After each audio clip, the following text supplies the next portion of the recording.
From the Design a Project menu, select Set Result Targets.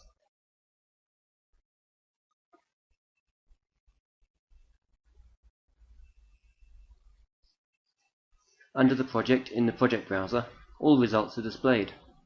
Click on a result. Click on Add Result Target. Targets can be set for each project area defined through Map Project Area. The Achieve Target By Date defaults to the end date of the project. Enter the target minimum and target maximum values.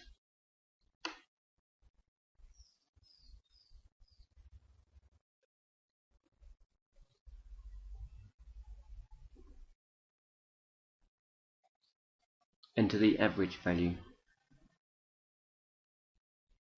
Click on Save and OK to save the result target.